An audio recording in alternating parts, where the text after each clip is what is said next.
quero falar essa noite sobre esse tema aqui, vitória sobre o pecado. Não sabia que título dar, na verdade eu ia falar sobre o pecado.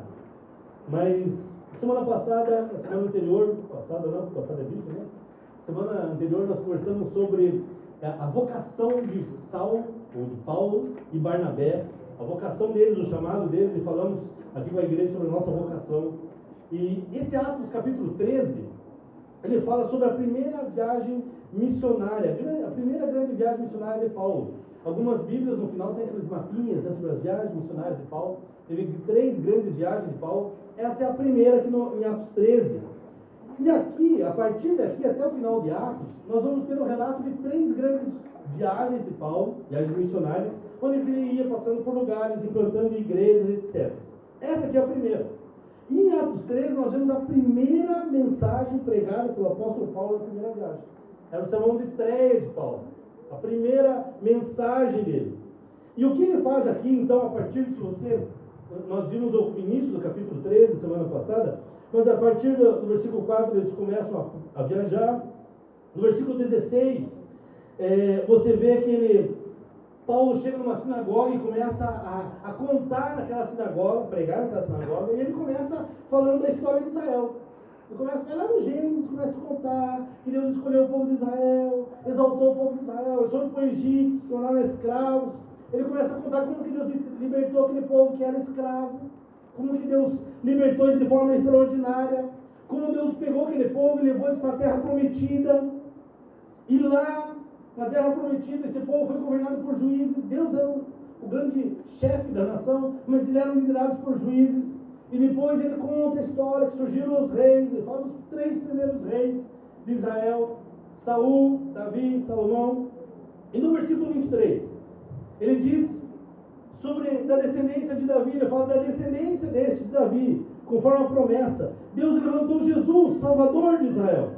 E ele diz que Deus então trouxe a Israel o Salvador, que era Jesus, o Messias que Israel esperava. E ele vai explicando. Jesus então era descendência de Davi. Depois ele diz o seguinte, que quando Jesus veio, os moradores de Jerusalém não reconheceram a Jesus, não receberam Jesus, não acolheram Jesus como Salvador, como Messias. Pelo contrário, eles até encontraram motivos, né, ou não acharam motivos, mas eles assim tentaram buscar uma sentença de morte para que Jesus fosse crucificado. Pediram a Pilatos isso, que mandasse executar a Jesus. E aí no versículo 28, Lucas relata o que Pedro fala, que embora não achassem causa de morte, pediram a Pilatos que ele fosse morto. Quando você olha Atos 2 e 4, que a gente já analisou, já estudou, Pedro fala que Jesus foi assassinado, vamos dizer assim, foi executado. Mas nos versículos 30, aqui ele diz que Jesus ressuscitou dos mortos.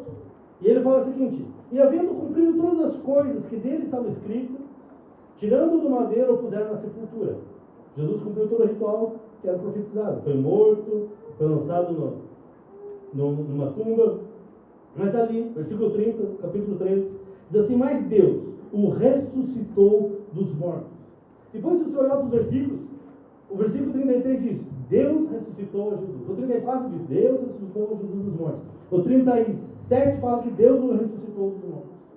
E por causa dessa sua morte, da morte de Jesus, um inocente como inocente, e por causa não só da sua morte, mas da ressurreição dele, o apóstolo Paulo chega no ápice, no clímax da mensagem dele, no alvo que é essa pregação dele aqui, que é o versículo 38, que eu quero ler com você. Vamos lá. Funciona? Funciona. Portanto, meus irmãos, quero que saibam que mediante Jesus lhes é proclamado o perdão dos pecados. Por meio dele, todo aquele que crê é justificado de todas as coisas, das quais não podiam ser justificadas pela lei de Moisés. Cuidem, para que não lhes aconteça o que disseram os profetas. Olhem, escarnecedores, admirem-se e pereçam, pois nos dias de vocês farei algo que vocês jamais creriam se alguém lhes contasse. Portanto, meus irmãos, voltando lá no 38, portanto, meus irmãos, quero que saibam que mediante Jesus lhes é proclamado o perdão dos pecados. Eu quero ler esses versículos numa outra versão que eu tenho aqui na mensagem, a Bíblia Mensagem diz o seguinte: depois de cumprir a missão para a qual Deus... Vou pular essa parte. 38. Mas aquele a quem Deus ressuscitou... Não é esse. Aqui, ó, 38. Quero que vocês saibam, meus prezados, que é por causa de Jesus ressuscitado que o perdão dos pecados pode ser prometido a vocês. Porque Jesus ressuscitou, o perdão dos pecados pode ser prometido a todos nós. Ele realiza naqueles que creem tudo o que a lei de Moisés nunca pôde realizar. Mas qualquer um que crê no Jesus ressuscitado é declarado bom e justo diante de Deus. Não é porque você faz algo, é porque você crê no Jesus ressuscitado. Diante de Deus você é declarado justo e bom. Versículo 40. Não façam pouco caso do que eu estou dizendo. Não queiram que a palavra do profeta se aplique a vocês. O que o profeta diz? Cuidado, cínicos, olhem bem.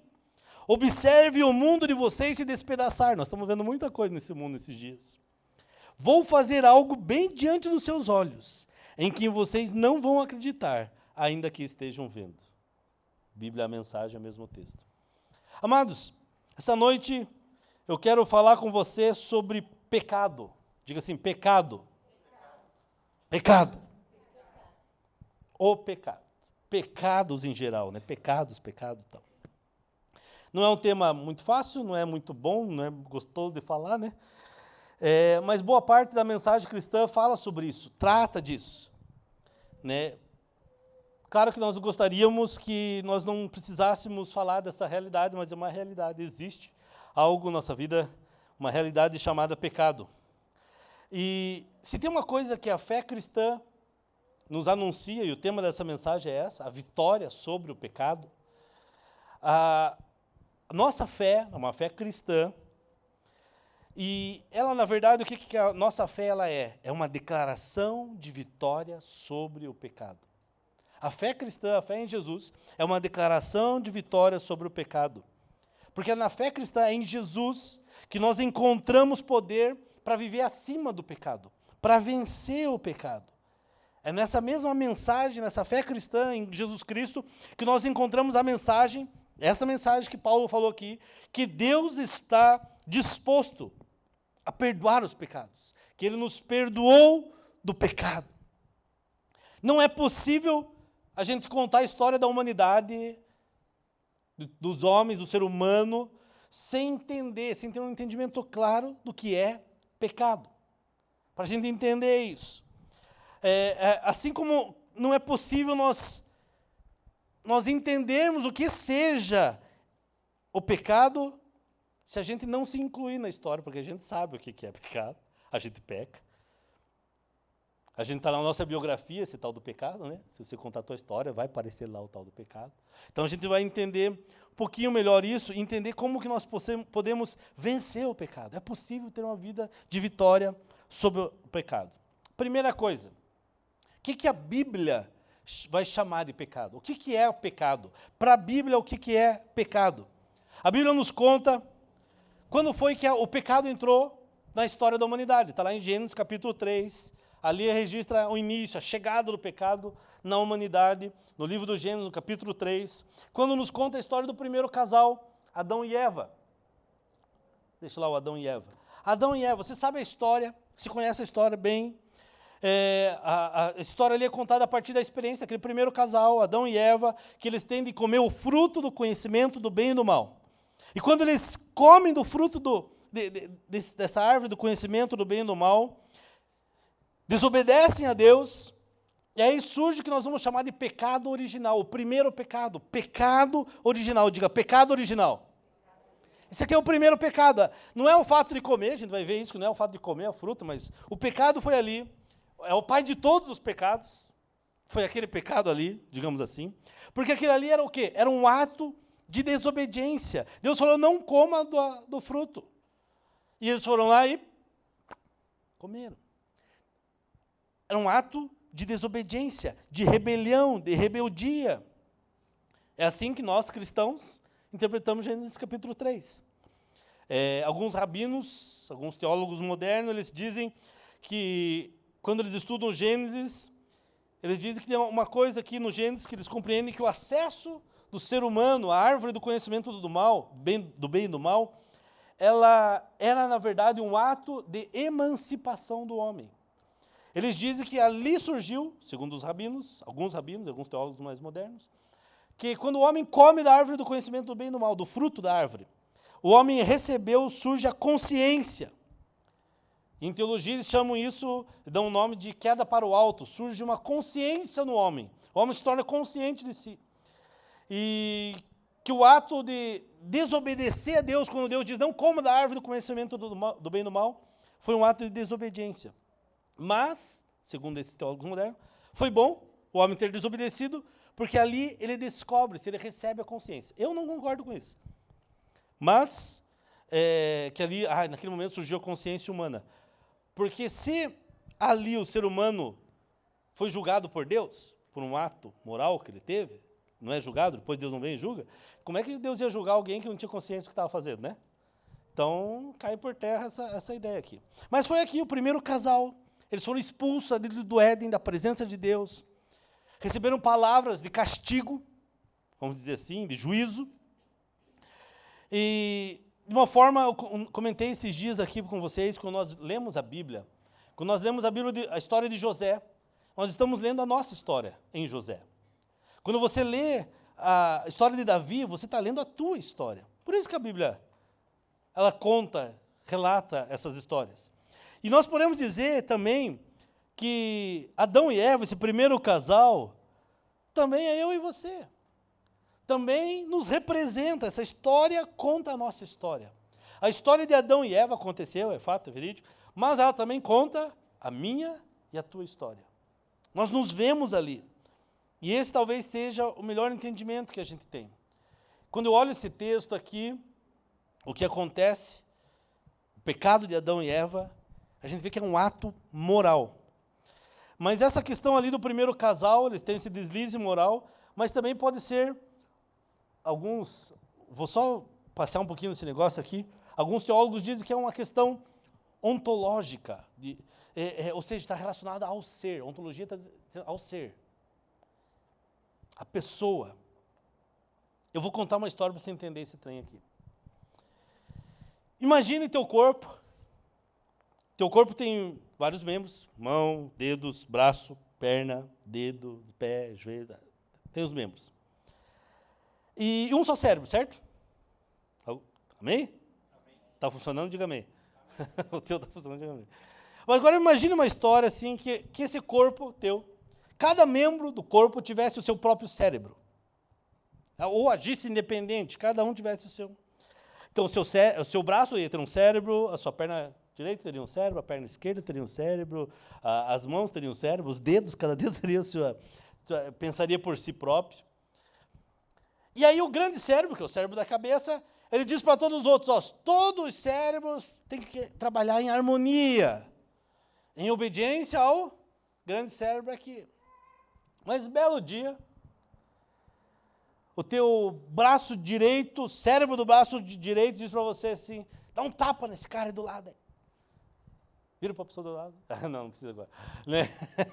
Tem uns que já se animaram. Aí, dá um tapa nesse cara do lado. E você, pá! Dá um tapa. O que é isso? Isso é um ato moral. Você, pá! Aí o cérebro do braço direito, o grande cérebro diz, ô braço direito, você está muito rebelde, onde é que você viu? O que você está fazendo? E ele tenta dar um corretivo para o braço não fazer mais aquilo. Aí ele fala para o braço esquerdo, braço esquerdo, segura o braço direito aí. E ele vai tentar controlar a situação. E começa uma briga moral. É um cérebro querendo funcionar autônomo, separado do grande cérebro. Inclusive batendo, tentando atingir o grande cérebro. Não consigo, tal. É um ato moral. Tá? Teve briga, teve não sei o quê. Agora imagine que esse cérebro do braço direito diga para o grande cérebro assim, olha, eu quero ter vida própria, eu não dependo de você. O braço diz, eu não preciso de você, cérebro. Não preciso de ti. Eu quero ser amputado do corpo. Eu quero viver por mim mesmo. Aí o grande cérebro fala assim, você não vai conseguir, você vai morrer. Se você se desligar do corpo, você vai morrer. Mas aí o cérebro do braço lá fala assim, não vou morrer não. É você que quer me manter cativo, você que quer me prender nisso, você não quer me dar independência. Eu vou continuar vivo sim, eu quero ser amputado, não quero saber, pode me cortar. E ele tanto faz, que o grande cérebro permite que o braço, ó o braço, fiz um braço aqui, ó. Ele permite que o braço seja amputado. Pá! Caiu o braço. Vou deixar aí. Deu trabalho fazer esse braço. Não deu tanto até.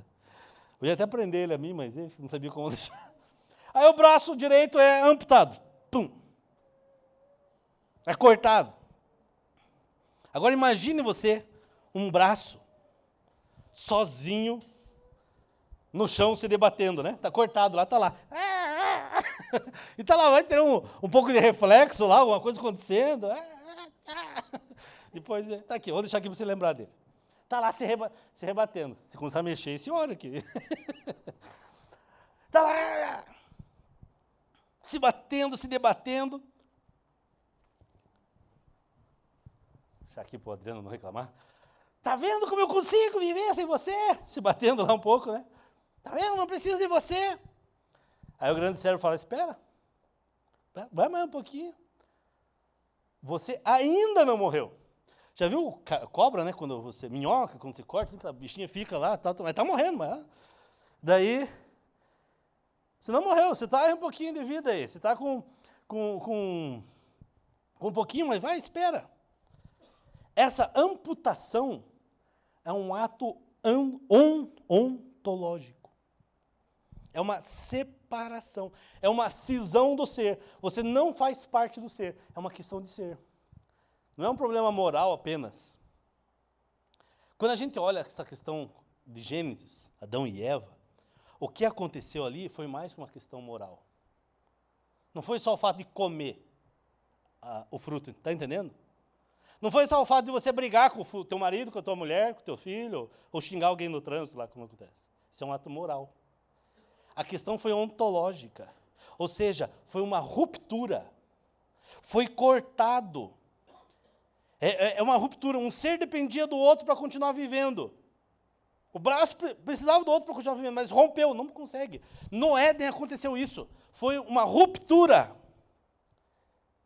O homem precisava de Deus para continuar vivendo. E o homem quis viver de maneira autônoma, maneira independente.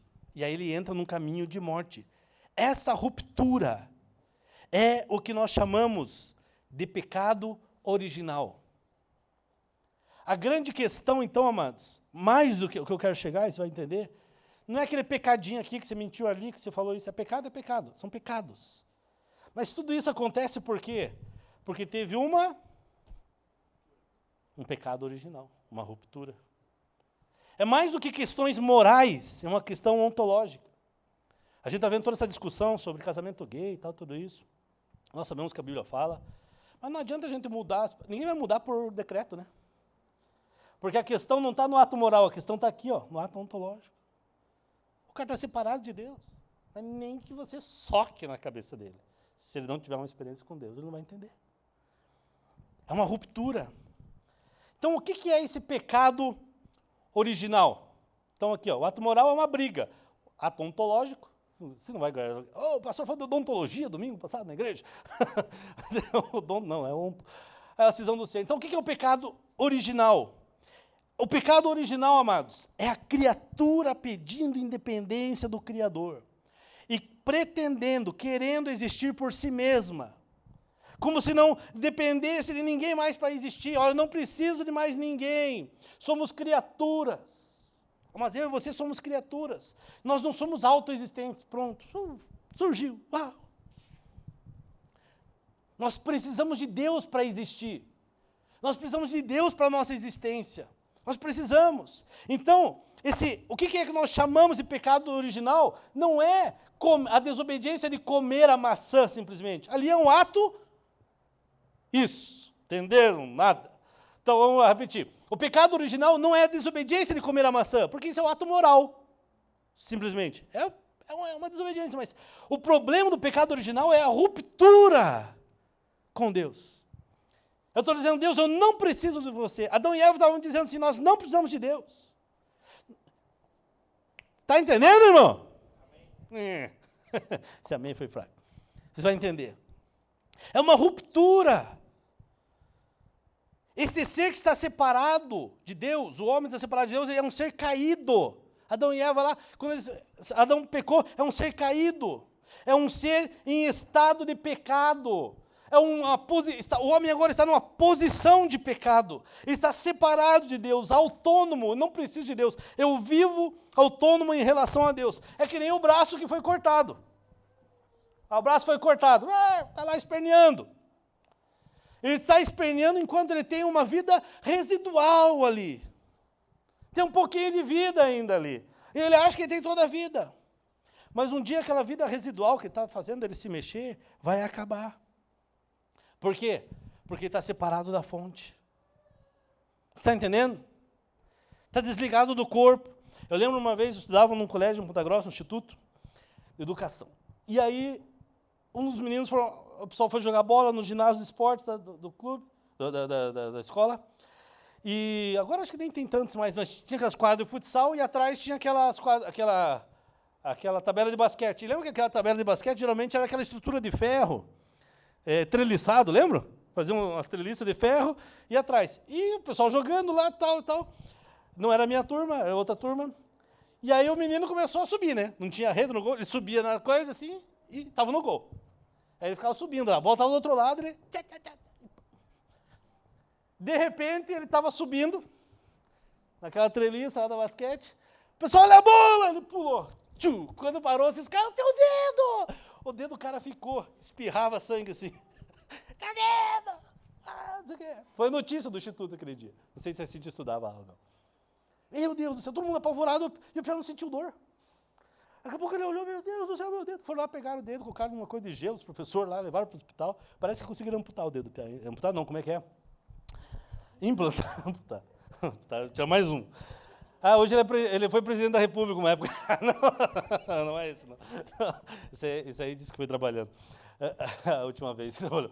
Mas, e aí, cara, imagine, aquele dedo ali tinha um residual de vida. Por um tempo, se demorasse muito, a pessoa não conseguiria implantar de volta. É estar em estado de pecado. O braço está em estado de pecado, uma hora vai acabar. Essa é a condição do ser humano. Por essa figura, amados, eu entendo que a melhor definição que a gente tem de pecado é isso aqui, ó. O pecado, sabe o que é? É a lealdade a si mesmo, acima de qualquer outra lealdade. Eu quero viver por mim mesmo. Era isso que o cidadão ali, o braço direito, queria fazer. Viver por si mesmo. É uma lealdade a si mesmo, acima de qualquer outra lealdade. Então, o que é o pecado? Pecado é uma opção de você... pelo próprio eu, em que eu sou leal a mim mesmo, antes de qualquer outra relação, antes de qualquer outra lealdade em relação a qualquer coisa, inclusive e principalmente com relação a Deus. Eu sou leal a mim mesmo, acima de qualquer outra lealdade, com outra relação, seja que for, inclusive a Deus. Isso é o pecado. Isso é o pecado. É a lealdade a si mesmo, acima de qualquer outra lealdade, inclusive em relação a Deus. É a lealdade ao próprio eu. A pessoa é leal a si mesmo, em detrimento de qualquer outra lealdade, principalmente, inclusive em relação a Deus. Isto é o pecado. Porque todos os nossos atos, amados, eles resultam disto. Todos os nossos atos resultam disto. Do quê? Da escolha de satisfação do meu eu. Eu me satisfaço, eu faço algo para o meu eu, para o meu ego, acima de qualquer outra coisa. Eu tenho que pensar em mim mesmo. Eu tenho que pensar... E aí, vem o pecado. Deus está dizendo para o cidadão lá, não faça isso, porque se você fizer isso, vai se dar mal, e você acha que isso é bom para você. Não vai. Não é bom para você. Não vai ser bom para você e não vai ser bom para um monte de gente ao teu redor. Aí você diz assim para Deus, eu não estou nem aí para esse montão de gente, não estou nem aí para os outros, estou preocupado comigo mesmo. Eu tenho que pensar em mim. Aí Deus diz, eu estou te avisando. História do braço. Eu estou te avisando. Se você fizer isso que você quer fazer agora, isso vai contra a sua vida. Corta o braço, isso vai contra a sua vida. Isso vai destruir você. Não estou nem aí, Deus. Quero me divertir. Eu quero me satisfazer, eu tenho impulsos, tenho vontades, eu tenho desejos, eu tenho interesse, eu tenho sonhos na minha cabeça e eu vou realizar. Custe o que custar, doa quem doer, eu vou realizar. Isso, e aí Deus diz assim, olha, faça, porque você vai morrer, ou melhor, não faça, senão você vai morrer. Não vou não, aqui eu estou me debatendo, não vou não, está aqui o bracinho lá solto no chão, não vou morrer não. E às vezes nós pecamos e o cara peca e não vê na hora. Não vou não. Você não acredita que vai morrer porque está se debatendo. Estou vivo, estou vivo. E Deus está falando, não faça isso. Este é o pecado. Então o que é pecado? O que é pecado? É a lealdade a si mesmo, acima de qualquer outra lealdade. Inclusive em relação a Deus. E digo mais, inclusive com relação ao diabo. Quem é pecador não é leal ao diabo. Tem gente que acha que o cara é pecador, ele é leal ao diabo. Não, não é. Olha o que Efésios, versículo 2 fala. Efésios capítulo 2. A gente vai ver ali que quem peca, não peca em lealdade ao diabo. Ele peca em lealdade a si mesmo. Nem para o diabo o cara é leal. Já lemos, espera um pouquinho aí. Como que o diabo controla a vida da pessoa? Já parou para pensar nisso? Como é que o diabo controla a vida de alguém? Você é leal ao diabo, você viu o diabo, capeta. O cara não faz isso. Mas ninguém. Pode ter uns 3, meia dúzia de louco aí. Mas o diabo, como é que ele trabalha? Como é que ele controla a vida da gente? Ele não está interessado que a gente faça o que ele quer que ele faz. Que a gente faça. Vou fazer aquilo que o diabo quer. Ele não está interessado nisso. Ele está interessado em que a gente faça o que a gente quer fazer. Ele quer que você faça aquilo que você quer fazer, desde que isso não seja a vontade de Deus. Está entendendo? Faça aquilo que não é a vontade de Deus, aquilo que está na tua cabeça. Faça aquilo que você tem vontade. Não precisa nem ser a vontade dele, basta que não seja de Deus. Aí o diabo fala assim, o que você quer fazer? Eu quero dar um tapa naquele cara ali. Olha, por mim eu não daria, eu daria no outro, mas já que você quer dar, dá. É mais ou menos isso. Por que o diabo ele não quer que você faça a vontade dele, ele quer que você faça a sua. Desde que essa não seja a vontade de Deus. Agora, você e eu penso o seguinte, eu e você, nós não conseguimos negociar com o diabo, nós não dizemos assim, diabo, estou querendo fazer a tua vontade. Qual que é a tua vontade para mim?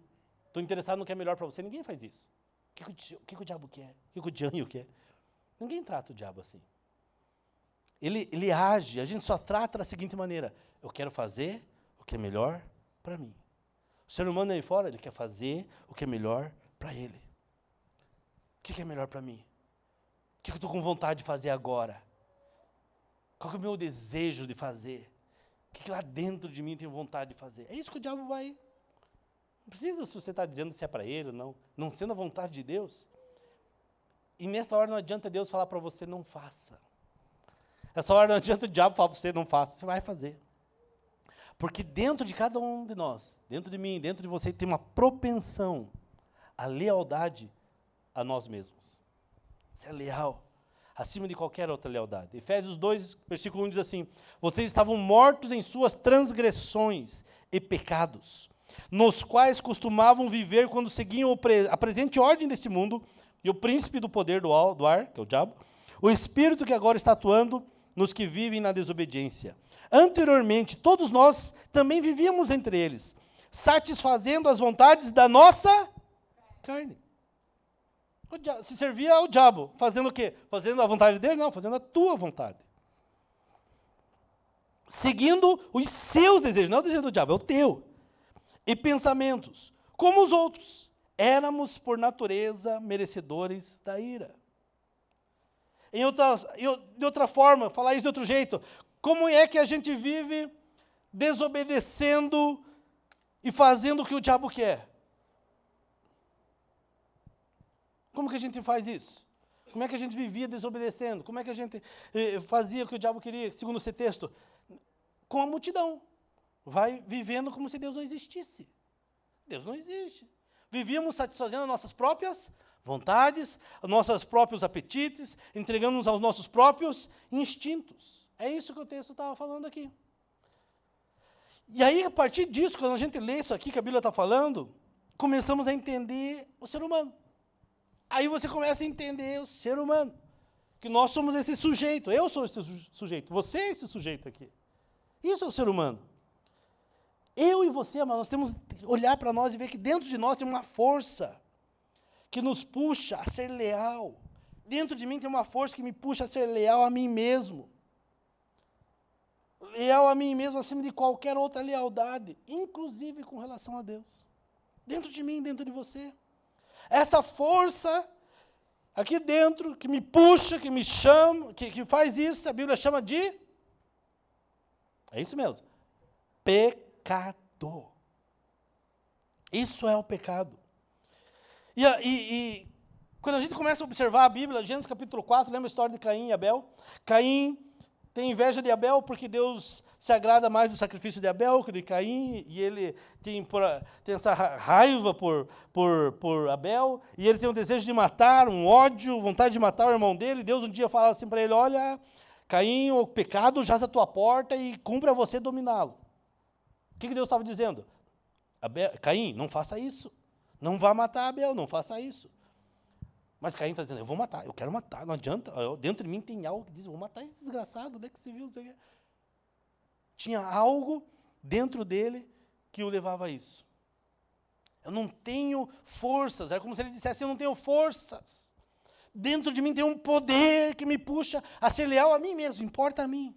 Eu estou pouco ligando para Abel. Sabe uma coisa? Não estou nem aí.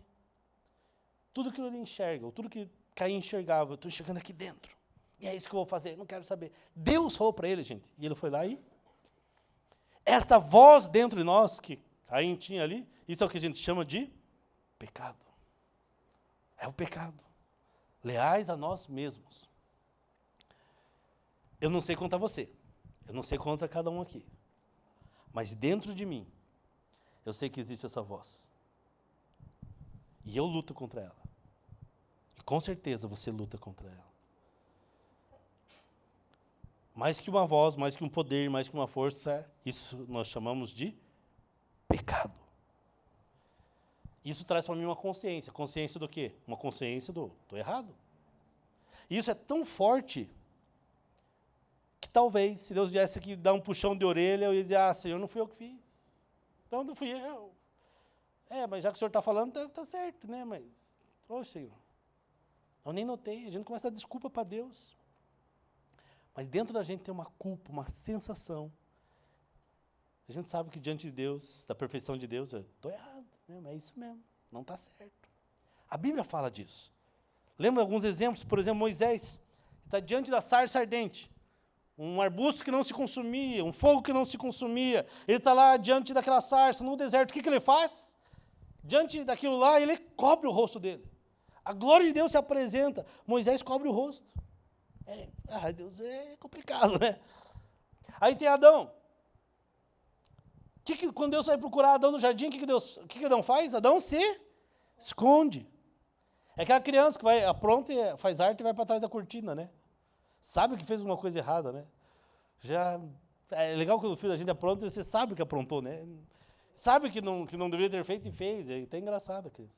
Isaías, capítulo 6, Isaías, quando ele entra no templo, cheio da glória de Deus, ele vê o templo, a glória de Deus enche o templo, e ele fala assim: ai de mim, Senhor, que sou pecador, que sou homem de lábios impuros, habito no meio de um povo de impuros lábios. O que ele faz? Ele meio que se esconde. Pedro, diante da pesca maravilhosa, entra no barco, não pesca nada. Jesus entra, começa a pescar, uma pesca gigantesca. Ele cai de joelhos, ele se apresenta diante do Senhor, cai dos joelhos e fala assim: Senhor, afasta-se de mim, porque eu sou homem pecador. Ele reconhece. Pedro vai dizer: Jesus, o senhor é de outro naipe. Você é de outra esfera, o senhor é de outra dimensão. Olha, eu sou pecador, você não tem como, coisa é... Mas um ser humano, quando ele se apresenta diante de Deus, tem uma sensação que quando Deus aparece, a gente cai de joelhos, a gente tampa o rosto, a gente não quer nem ver. Hoje a gente vai dizer que nem Isaías, ai. Porque a gente carrega uma culpa. Porque lá dentro de nós, a gente sabe que tem uma força que faz com que a gente seja leal a nós mesmos, independente ou a qualquer custa, de qualquer lealdade, até mesmo a Deus. É isso que Jesus, por exemplo, conta na experiência, quando Jesus fala da parábola do publicano e do fariseu, lembra? O publicano era um cobrador de imposto e o fariseu. O fariseu era um religioso, se achava o máximo. Oh, Deus, obrigado, porque eu não sou que nem esse cara aqui, pecador e tal. A oração dele era esse. Mas o cobrador de imposto, o que ele fazia? Ele sabia. O cara estava lá no Lava Jato, o nome dele no mensalão, Lava Jato, em tudo que é empreiteiro estava enroscado. E ele não usava, a Bíblia fala que não usava levantar os olhos em direção a Deus. E ele orava assim, Deus, tem misericórdia de mim. Tem misericórdia. O religioso, não, é pecado. Essa consciência, então, é uma dádiva. Amados, é uma dádiva quando? Quando nós não confiamos em nós mesmos. E deixa eu falar algo para você. Eu, Jonathan, eu não confio em mim. Se você confia em mim, irmão, pare de confiar. Ô, pastor, eu não confio em mim, eu desconfio de mim. Olha para mim meio desconfiado. Eu ando com o pé atrás comigo. Aí você fala, eu não vou na igreja porque eu fiz isso, porque eu faço isso. Fica frio. Desconfie de você mesmo, porque eu desconfio de mim. Sabe por quê, amados? Porque eu dependo da graça de Deus. Eu dependo da misericórdia de Deus. Tem muito lugar aí que os caras se apresentam como em santarrão, né? Jesus, misericórdia. Eu prefiro ser como esse publicano e dizer, Deus, tem misericórdia de mim. Tem misericórdia de mim. Eu clamo a Deus, todo dia nós temos que clamar a Deus, tem misericórdia de mim. Isaías, sou Deus, eu sou alma impura, habito no meio de um povo de impuros lábios, tem misericórdia de mim. Se alguém perguntar para mim, hoje sentar, fazer um discipulado, ô JJ, como é que está a tua integridade aí? Eu vou dizer, tá bem, bem. Desde que você não sabe o que eu penso, tá bem. Nós estávamos falando antes do culto sobre isso, né? Se você desconsiderar meus sentimentos, meus pensamentos, eu estou bem. Amados, porque eu sei quem eu sou, e Deus sabe quem eu sou mais do que eu sei quem eu sou. Aí você já está pensando assim, né? Pô, mas se o pastor não confia nele mesmo, então eu estou lascado. Não, calma aí, você já vai entender. Sabe por quê, amados? Porque dentro de mim eu sei que existe um poder, uma força. Eu sei, está aqui, está na Bíblia. Não só porque eu vivo isso, mas porque eu leio e a Bíblia diz isso. Olha o que Romanos fala.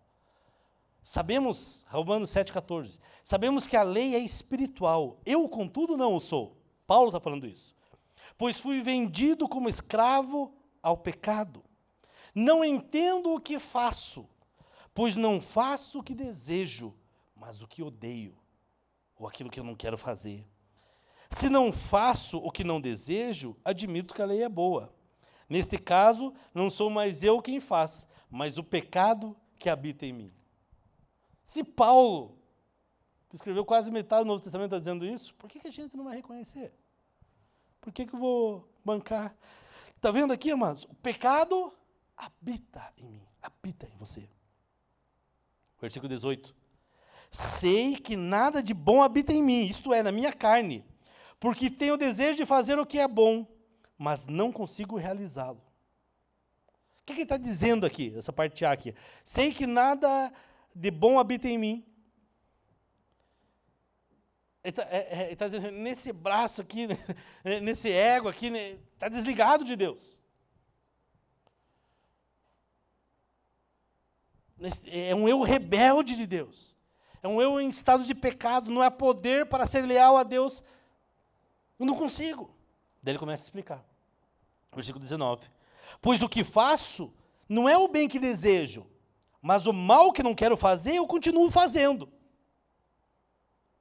Você não, mas não, o negócio, você olha, parece que o cara está falando, esse cara sabe a minha vida. Quem contou para ele? 20. Ora, se faço o que não quero, já não sou eu quem faz. Você não quer fazer, mas faz. Quem que faz? O pecado que habita em mim. Versículo 21. Assim, encontro esta lei que atua em mim, dentro de mim. Há uma lei aqui, ele está dizendo. Quando quero fazer o bem, o mal está junto a mim. Pois no íntimo do meu ser, tenho prazer na lei de Deus. Você quer as coisas de Deus, você busca as coisas de Deus. Mas vejo outra lei atuando nos membros do meu corpo, guerreando contra a lei da minha mente, tornando-me prisioneiro da lei do pecado que atua nos meus membros. E o 24. Miserável homem eu que sou. Quem me libertará do corpo sujeito a esta morte? Paulo está dizendo o seguinte. Ele está dizendo assim, olha, eu sou um braço que está morrendo aqui. Eu sou esse braço que está morrendo. Aquele braço que não consegue não dar o tapa no outro. Pá, eu não consigo. Eu não quero, mas faço. Com um pouquinho de vida que resta em mim, eu bato nos outros, eu roubo carteira, eu cometo infrações, eu faço outro tropeçar, eu digo não faço isso, mas eu não vou fazer isso, mas meu braço faz, com um pouquinho de coisa. Pensa bem, nós estamos separados de Deus, estava separado de Deus. E com esse resíduo de vida que tem, ainda eu faço todas essas bobagens. Eu tento controlar meus impulsos, não consigo. Parece que o braço tem vida própria. O que é isso? É o pecado que habita em mim.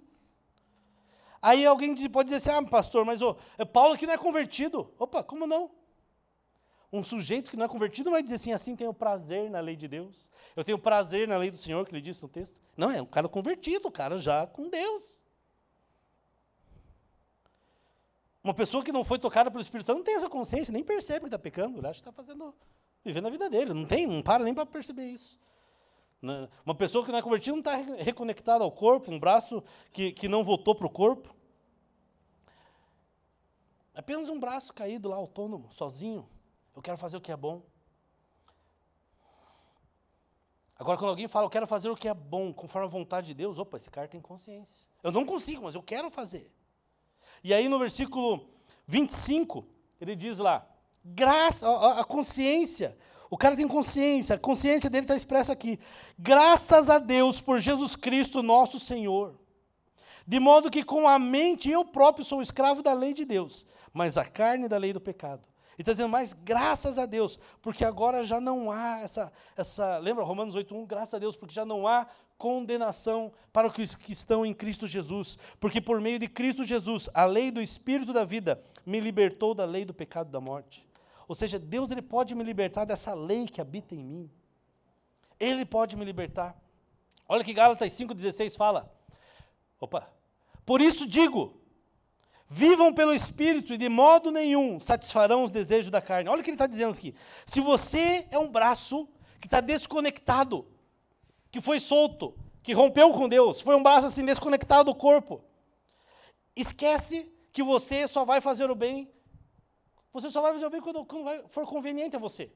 Aí você vai fazer o bem. Por quê? Eu vou ajudar os outros, se isso não me incomodar. Por quê? Porque você é leal a você mesmo. Certo? Se isso não te prejudicar, você ajuda. Se isso puder trazer um problema para você, você tira o corpo fora. Mas se você está ligado ao corpo de novo, foi reconectado ao corpo em Jesus, tá lá. Isso aqui é bizarro já, né?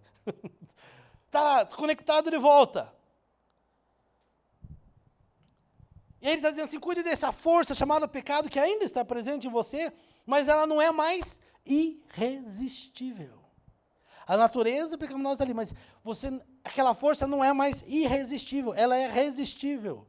Ou seja, aquela vontade de fazer por si só, agora ela é controlada, ela é resistida. Por quê? Porque o 2 Gálatas, viva no Espírito, e aí você não vai satisfazer os desejos da carne. Viva no Espírito, ande no Espírito, porque se você andar no Espírito, você não vai fazer o quê? O apetite carnal pedir. Olha que Gálatas Paulo fala, pois a carne deseja o que é contrário ao Espírito, e o Espírito que é contrário à carne. Eles estão em conflito um com o outro, de modo que vocês não fazem o que desejam. Versículo 18. Mas se vocês são guiados pelo Espírito, não estão debaixo da lei. Ora, as obras da carne são manifestas: imoralidade sexual, impureza, libertinagem, idolatria, feitiçaria, ódio, discórdia, ciúme, ira, egoísmo, dissensões, facções, inveja, embriaguez, orgias e coisas semelhantes. Eu os advirto, como antes vos adverti, que os que praticam essas coisas não herdarão o reino de Deus. Mas o fruto do Espírito é amor, alegria, paz, paciência, amabilidade, bondade, fidelidade, mansidão, domínio próprio. Contra estas coisas não há lei. Os que pertencem a Cristo Jesus crucificaram a carne com as suas paixões e seus desejos. Se vivemos pelo Espírito, andemos também no Espírito. Não sejamos presunçosos, provocando uns aos outros, e tendo inveja uns dos outros. Agora vamos voltar para Romanos. Fica tranquilo, estamos terminando. Volto para Romanos. Romanos 6:8. Olha o que ele diz. Se morremos em Cristo, cremos que também com Ele vivemos. Pois sabemos que, tendo sido ressuscitado dos mortos, agora falta falar da ressurreição, Cristo não pode morrer outra vez. A morte não tem mais domínio sobre ele. Porque morrendo, ele morreu para o pecado uma vez por todas, mas vivendo, vive para Deus. Da mesma forma, considere-se mortos para o pecado, mas vivos para Deus em Cristo Jesus. Portanto, não permita que o pecado continue dominando o seu corpo mortal, fazendo que vocês obedeçam aos seus desejos. Não ofereçam os membros dos seus corpos ao pecado, como instrumento de justiça. Antes ofereçam a Deus, como quem voltou da morte para a vida. O que ele está falando aqui? O pecado está aí. Mas você, o que é agora? Você é um braço que voltou para Deus. Você estava desconectado. Quando você quis viver a tua vida do teu jeito, você se desconectou. Quando você voltou para Deus, você foi reconectado. No braço, no corpo. Você já é um braço que voltou da morte para a vida. Então, o que ele está dizendo aqui? Olha aqui o versículo 13, né? Isso, a parte B ele diz assim, ofereçam os membros do seu corpo a Ele, como instrumentos de justiça. Por quê? Versículo 14, porque o pecado não os dominará. O pecado não tem domínio sobre você. Por quê? Porque eu não estou debaixo de lei, mas estou debaixo da graça. Ou seja, se eu estivesse debaixo de lei, o pecado tinha domínio. Mas eu não estou mais debaixo da lei. Estou debaixo da graça. Eu fui reconectado. Esse é o entendimento da palavra de Deus, porque vocês estão não estão debaixo da lei, mas da graça. Agora vamos voltar lá para Atos 13, 38, que é o nosso texto. Portanto, meus irmãos, ele pregando lá, terminando a mensagem dele, a primeira mensagem dele. Portanto, meus irmãos, quero que saibam que mediante Jesus lhes é proclamado o perdão dos pecados. O que ele está fazendo aqui? Ele estava contando o seguinte, ó, o braço está lá fora do corpo, fazendo as traquinagens dele. Um pouquinho de vida aqui, o resíduo de vida e aprontando. Está lá o bracinho lá. Está em pecado, praticando pecados. Existe uma lei que diz assim, não faça isso, não faça aquilo, não toque aqui, não toque lá, não toque colar, não faça aquilo. Tem uma lei que dizia. O braço tenta obedecer essa lei, mas consegue? Não consegue. É o que Paulo está dizendo, não era possível ser justificado cumprindo a lei de Moisés, aqueles rituais, a religiosidade, a religião. Não adiantava praticar a religião não adiantava. Por quê? Para que serve a lei de Moisés? Não faça isso, não faça aquilo. Para duas coisas. Para que serve a lei? Que diremos então? A lei é pecado? De maneira nenhuma. De fato, eu não saberia o que é pecado a não ser por meio da lei. Pois, na realidade, eu não saberia o que é cobiça se a lei não dissesse não cobice. Se você está numa estrada, um país lá na Europa, aquelas autobahn que tem na Alemanha lá, que você pode andar a qualquer velocidade. 300 por hora, se o teu carro alcançar, vai. Não tem uma lei que diga assim, é proibido. Então, não é pecado. Aí você pega o teu carro, você traz de lá um importado e vem andar aqui na estrada no Brasil. Primeiro que a estrada não vai te dar essa ajuda. Mas você tem uma plaquinha ali chamada 60 por hora, 80 por hora, 100 por hora. Ué, mas lá podia. Lá não tinha essa lei, aqui tem. Quando não tinha lei, agora tem a lei, eu sei, não posso. A lei está dizendo, não posso. Aí é pecado. Então a lei serve para quê? Tem mais um outro texto, Romanos 3:20, ó. Portanto, ninguém será declarado justo diante dele baseado na obediência da lei. Pois é mediante a lei que nós nos tornamos plenamente conscientes do pecado. Então, pastor, para que serve a lei? A lei só serve para você descobrir que você é um braço fora do corpo, que é leal apenas a si mesmo. A lei só serve para te mostrar, você é pecador e você não consegue fazer nada para chegar até Deus. Deus te dá uma lista de coisas e você não consegue. Acima de qualquer outra lealdade, é para te mostrar, você não consegue, você é leal apenas a você, mas ninguém. É isso que a lei nos mostra. Mas ela não resolve. É como se Deus estivesse dizendo para mim, dando a lei, Jonathan, você é um cara egoísta, você é orgulhoso, você é prepotente, você é vaidoso, você vive para fazer a tua vontade, você quer fazer a tua vontade, só pensa de acordo com a tua vontade, com a tua consciência, você é um cabeça dura, cabeçudo, cabeção, você acredita que tudo que você sabe está certo, você acredita que tudo que você vê é do jeito certo, que tudo do jeito que você pensa é do jeito certo, você acredita que aquilo que você deseja é o certo, aquilo que você estudou é o certo, você é esse cabeção. É isso que serve a lei. Amados, e quando você coloca uma coisa em sua cabeça, você vai fazer, mesmo que isso prejudique os outros, não vou fazer isso. Aí você não pensa nos outros, né? Às vezes o ser humano não pensa nos outros. Aí Deus fala, você vai fazer isso nem que seja para agradar você mesmo, nem que desagrade a mim, você vai fazer. Aí sabe o que Deus fala? Você é o Deus de você mesmo. O maior Deus que nós temos é nós mesmos. Nós pensamos em nós. Você é o seu Deus, você se adora. Daí eu vou dizer assim, não, Deus, você está enganado. Não é bem assim, Senhor. Eu sou um cara legal, sou um cara de gente boa, as pessoas gostam de mim. Veja bem, ó, já fiz isso, sirva a Deus, tal. Aí Deus fala assim, você é um cara legal? Então, Você é um cara consciente? Eu sou, Deus. Então tá bom. Daí Deus fala assim, então você vai ver o que eu considero um cara legal, um cara consciente. Está aqui, ó. Está aqui minha lei, ó. Veja minha lei, a lei de Moisés aqui. Ó. Isso aqui é um cara legal. O cara que consegue fazer tudo isso é um cara legal. Aí você tenta viver de acordo com aquilo, você não consegue. Deus fala assim, obedeça isso aqui, você é um cara legal. Não consegue, ser humano nenhum conseguiu. A Bíblia diz que o homem tentou, nunca ninguém conseguiu, só Jesus. Porque a lei está fora de mim. E por mim mesmo eu não consigo cumprir ela. Aí Deus diz, viu? Você não consegue. Aí eu falo, é mesmo, não consigo. Não consigo. Aí a gente chega com uma equipe publicando, a gente não tem nem coragem de olhar para Deus, então olha assim, cabeça baixa, e o que a gente fala? Deus, tem misericórdia. Tem misericórdia. E o que Deus fala para você? Eu tenho misericórdia. Eu tenho. Deus fala assim, vem cá, vem perto de mim aqui. Vem aqui que eu vou colocar dentro de você o meu espírito. Vem aqui que dentro de você eu vou colocar o meu espírito. E não vai ser mais uma lei que alguém de fora fala para você não fazer, que você vai obedecer. Mas é uma lei que, segundo Paulo, que está dentro do teu coração. Agora o meu espírito vai governar você de dentro para fora, não algo de fora para dentro. Eu vejo todo mundo desesperado com esse negócio de casamento gay e tal, tudo assim. A gente sabe que é errado e tal, tudo, mas não adianta a gente impor, não vai entrar na cabeça dos caras. Espernear tudo, porque tem que ser Deus, colocar algo dentro para fora. Temos que orar para esse povo, abrir nossos braços para esse povo e dizer assim, olha, Jesus ama você, e nós queremos amar você. E, mas, nós recebemos uma palavra esses dias aí que vai começar a vir um pessoal diferente. E, mas, nós temos que estar prontos para receber e dizer, vem aqui, vamos te ajudar. Qual que é a tua aflição? E quando essa pessoa, Deus deixa agir dentro dela, o cara vai querer mudar de vida, vai voltar a ser homem, vai voltar a ser o que ele é, o que Deus planejou a ser.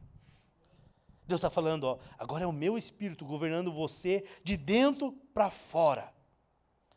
Por isso, o pecado não tem mais domínio sobre você. Porque maior é aquele que está em você do que aquele que está no mundo. Maior é aquele... Por isso Deus fala assim, mas ouça o meu espírito, não entristeça o meu espírito, não apague o meu espírito, não dê as costas ao meu espírito. Viva de acordo com o meu espírito que está dentro de você. Ele está dentro de você. E aí a gente lê de novo esse texto e vemos que em nome de Jesus, Paulo está falando, Deus nos dá o perdão e nos justifica de toda forma, de qualquer coisa que a lei não conseguia justificar. Ele fala, em Jesus ressuscitado está o perdão dos pecados. Porque Jesus é vivo e a nossa fé cristã é isso. É um relacionamento com Deus vivo, com Jesus vivo. Agora, se não há essa conexão na tua vida com o Espírito de Deus, que quebra na raiz o mal. Nós temos um mal, o pecado. O pecado não é dar o tapa. É aquilo que me faz dar o tapa. O pecado não é o xingar no trânsito. A raiz é maior, tá? Vocês estão entendendo? A questão do pecado original é aquilo que está dentro. Qual que é o original? Olha, tá vendo que o bicho pecado mesmo, né? É a natureza, aquilo que está dentro. Está dizendo assim, eu quero viver independente de você, Deus. E aí, quando você se reconecta a Deus, você dá um golpe mortal, vai lá na raiz, nesse ímpeto dentro de você, de ser leal a você mesmo. É como se fosse a raiz. Pá! A nossa vontade de ser leal a nós mesmos vai ser golpeada, que nem o Lyoto Machida levou ontem. Né? Pá! E quando nós nos colocamos de joelhos diante da presença de Deus, esse poder que a Bíblia chama de pecado, recebe um golpe mortal, que é irresistível.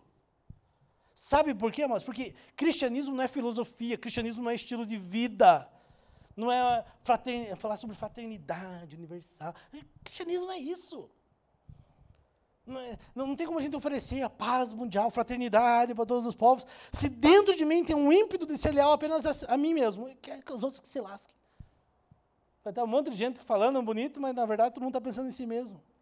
Para que a gente viva aquilo que Deus planejou, essa vontade de ser leal apenas a nós mesmos, que a Bíblia chama de pecado, isso tem que morrer, isso tem que receber um golpe, o braço tem que voltar para o corpo se submeter ao cérebro, viver no Espírito, dizer assim, eu não dependo mais de mim, eu dependo de Deus, e é isso que a Bíblia diz, que em Jesus nós recebemos, Pedro está dizendo, em Jesus recebemos o perdão dos nossos pecados, e recebemos o poder para viver uma vida acima dos pecados.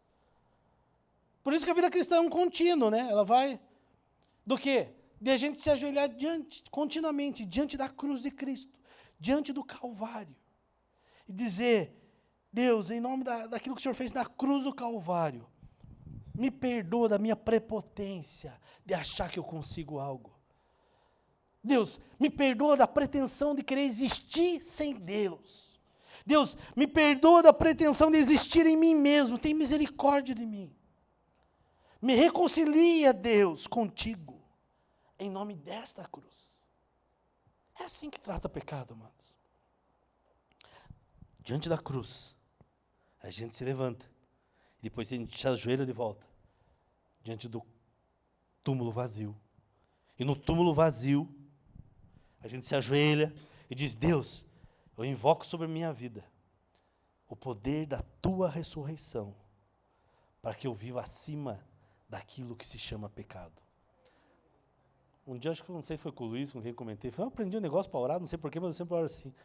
Eu clamo a Deus pelo poder da sua ressurreição. Imagina o poder que foi envolvido ali, né, para ressuscitar Jesus. Então é como se nós se ajoelhássemos diante da cruz, diante do túmulo vazio, dizendo, Deus, pela cruz, eu peço perdão. Agora, naquele poder, diante do poder da tua ressurreição, eu peço poder para viver acima disso que se chama pecado. Porque senão nós não vamos conseguir. Isso é vida cristã. Ou a gente caminha diante de Deus, de joelhos, ou não caminha, não tem jeito, não tem... Ou a gente se quebranta, ou a gente se rende, ou não dá jeito. Enquanto a gente não fizer o que Paulo aqui admitiu, o que ele fala? Que eu sou miserável, que eu quero fazer o bem e não consigo. Que nós buscamos o poder de Deus para vivermos uma vida acima do pecado. Se a gente não fizer isso, mas o cristianismo é só um código moral, a gente vai viver bonitinho, tudo bonitinho, tal. Tem uma filosofia bacana de vida, mas é só isso.